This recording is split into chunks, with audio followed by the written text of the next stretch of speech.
So golf has always been this massive part of my life. It's just something that my family loved, and I was fortunate enough to play in college and be able to compete with some amazing players and travel around the country and see cool golf courses. I mean, it was truly a blessing, and I reflect about college golf very often, probably every week. I think about moments from it, the memories I made, the friends that I have from that season, and I think about tournaments. And there's one in particular tournament. I was in Georgia. We're playing in a golf tournament with a lot of other teams, and I'm playing really well. I don't know about you. If you've played sports, you understand the feeling of being in the zone. Whatever the zone is for golf, I was in there. I truly believe for like a 4 or 5 hole stretch, I could have beaten anybody in the world. I was that confident. And I get to a par five in my golf round, and I bomb a drive right down the middle of the fairway. I keep the momentum going.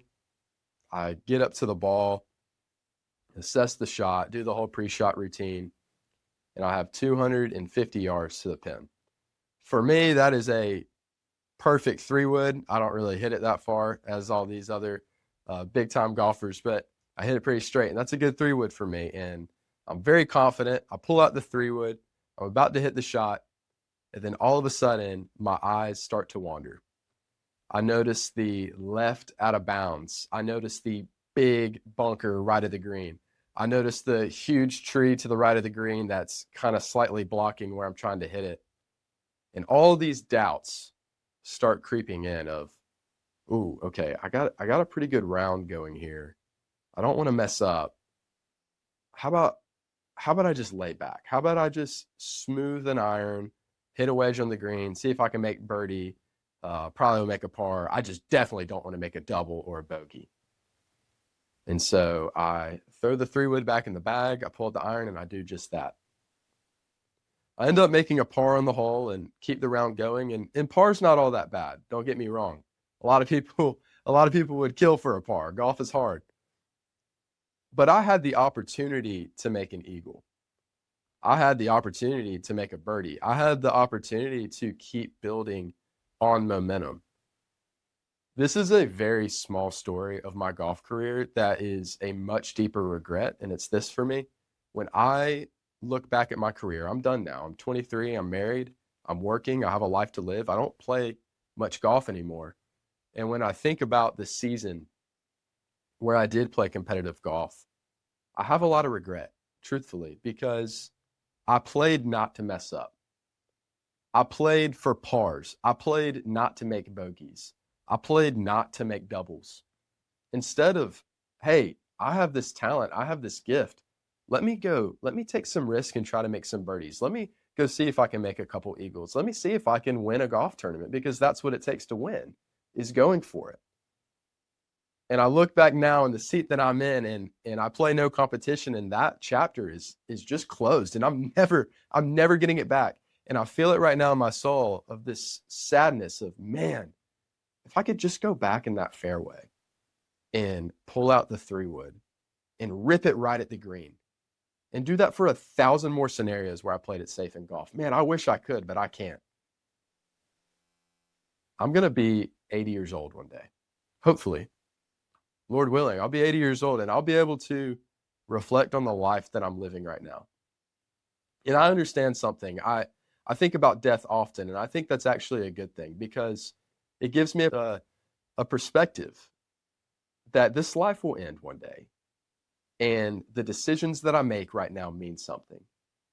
And the feeling that I have about my golf career, man, oh my gosh, if I have that feeling about my life, oh, I do not want that.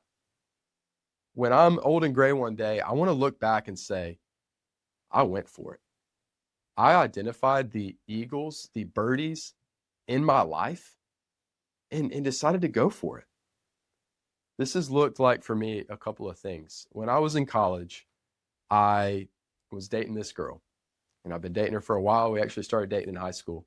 Beautiful girl, great character, and it came crunch time, and I had a decision to make. And I didn't have life figured out, but I decided to get down on one knee because I had one thing I wanted to go for, and that was to make her my wife. So that's what I did. At 22 years old, I got down on one knee. I asked this woman to marry me without having a job lined up, without worrying about what people thought about me. Oh, I might be too young. I'm too immature to marry her. What are you going to do for money? Where are you going to live? All these things. I said, no, screw that. I want her. I'm going for her. And I did. And it's the best decision I've ever made in my entire life. Down the line in engagement, I kind of started to realize, okay, this life, this life takes a little bit of money. You gotta make some money to provide. And so I looked at my options there. I could go get a job for a stranger, leading a company, probably selling. I had a few options to sell some technology, to sell insurance. Okay, great. I have a network of people, friends, dads, people I went to church with that ran businesses, and I could talk to them and see if they had any openings. Okay, great. I had some options there. But I had this one option that was solely dependent on me, that was solely dependent on, can I get over the out of bounds left? Can I get over the bunker right? Can I get over that tree? And that was fear. All of those things are just fear. And this thing that I really wanted to do was to become an entrepreneur, to be a part of building a business, to go for it, because that's my version of going for it to make money, is becoming an entrepreneur. And it might look different for you, but I'm saying that's for me. And so I pulled out my 3-wood and I ripped it. And I didn't know what that was going to turn into. But what it's turned into is me growing exponentially. It's turned into me becoming a part of a team that is building a software, and it's great. And it's just turned into this whole thing that I could have never foreseen before. All I had to say was, hey, I want to go for this. I just want to encourage you. Your life's going to end. And the moments and the decisions you make right now will either decide whether 80-year-old version of you respects you or not. And I want to make that 80-year-old version of Sam Norris proud.